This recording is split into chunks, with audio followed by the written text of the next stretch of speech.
Hello, ladies and gentlemen. Today we're going to talk about inversions. Inversions are simply taking the triads or the seventh chords that you know and love and turning them a little bit on their heads, vertically speaking, okay? Instead of taking your standard three-note snowman-looking form, we're going to take the root note, the bottom note, and move it up an octave. So it's the same three notes, just voiced slightly differently, okay? I'm going to show you this little example here. If you just have a look at the keyboard. So as a little example, I'm going to show you a D major triad. Okay, D major using D, F sharp, and A. Okay, if I screw this up a little bit and take the tonic note, the root, not the tonic, the root of the chord, and move it up top, I now have these three notes. Okay, same three notes, just the D is an octave higher. And then I could do it again. Take the F sharp up to the top octave. Okay, I have three different ways of playing the same triad.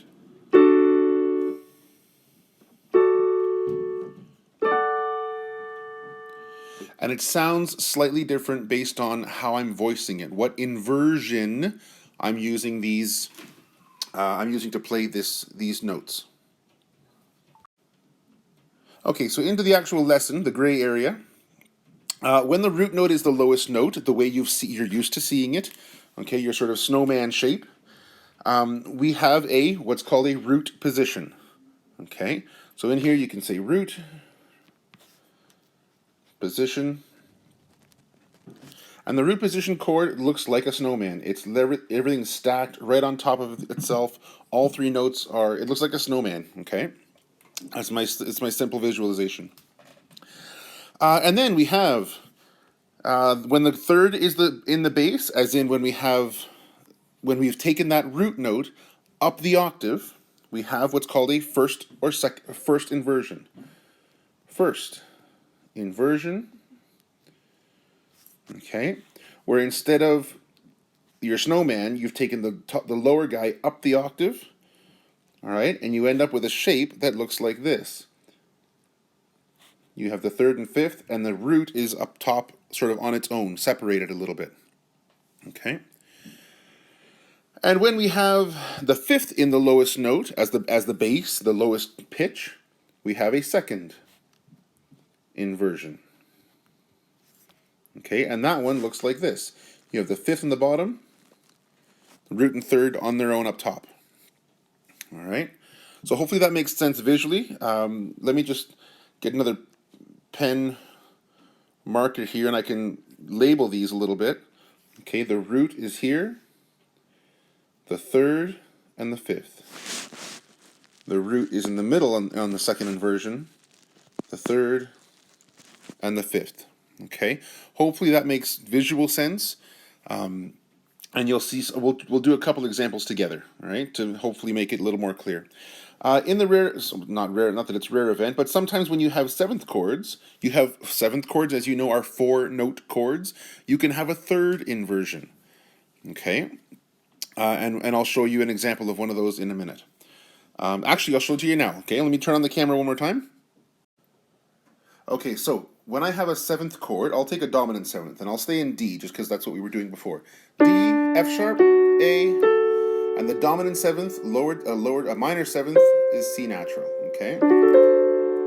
When I invert this, a first inversion takes the tonic up the octave. Okay. A second inversion would take the middle note, the third of the triad, up to the top. So I'd have, okay. Now I can have, because I have 4 notes, I can do a third inversion. I can take the fifth of my chord up to the high A, and now I have,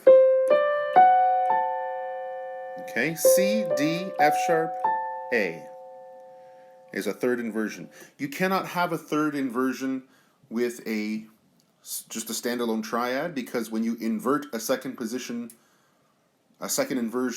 triad, you get a root position chord again. I'll show you. A 1-3-5 in D major. Right? First inversion gives us Second inversion gives us, and when I invert again, this guy up the octave, I get a root position D chord again, all right? So that's why seventh chords can have third inversions. All right, let's get into some examples. I'll do, let's say, one example from each of these sections with you, okay? First, identify the following triads as root position, first or second inversion. So in other words, in which of these three different ways have we sort of screwed up our triad? Does it look like a basic snowman, which would be root position? Is the third of the triad in the bass the lowest note, which means first inversion? Or is the fifth of the triad in the bass, which means second inversion? All right, so identify the following, and let's do the first one.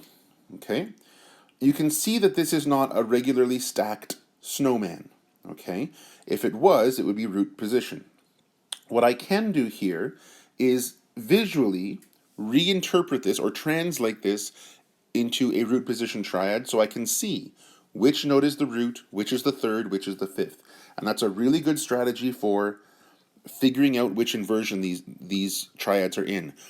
Where's my root, where's my third and my fifth, okay? And I do that by visually turning this back into root position. How do I make this into a root position? How do I make this look like a snowman again? Well, I can see that these two up top are stacked nicely, but there's a weird gap in the middle here. So if I take this A up the octave, okay, I'll sort of visually do this in my head. I'm using blue to show that it's my thought process, it's not my answer. But if I take this A and put it up top, now I see that I have a nice stacked snowman here.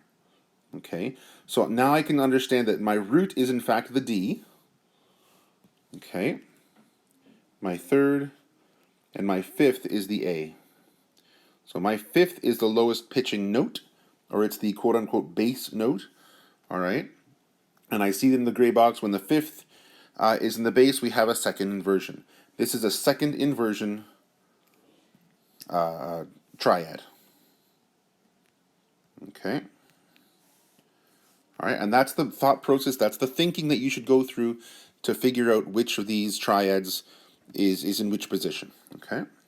You're going to do the same thing with these seventh chords, all right? Just like the triads, when you see a stacked snowman like this, where they're all nicely laid out and evenly spaced, all on the lines or all on the spaces, okay? Those are root position triads. They haven't been screwed up, they haven't been inverted in any way, okay? The easy thing to figure out when you're looking at inversions of seventh chords is anytime you have an inversion of a seventh chord, you are always going to have two notes that are right beside each other. Okay, look in the middle here. Look at the top here. Two notes right beside each other pitch-wise. E to F, B to C, D to E, always two notes that are beside each other. Okay, the reason that happens is because when you have these two notes that are beside each other, the lower one is your seventh, and the upper one is your tonic, or not tonic, the root of the chord, okay? Because you know the seventh is always one step below the root of the chord, okay? So anytime you see a seventh chord, always look at the upper note of the two notes that are beside each other, and that's going to be the tonic, the root of the chord. Sorry, keep using the word tonic. It's the root of the chord. So let's just take one. I don't know. How about let's go to over here. Let's go to over here, the very last one. Okay. What we see here is I find the two notes that are beside each other. I know there's my seventh. There's my tonic. Okay.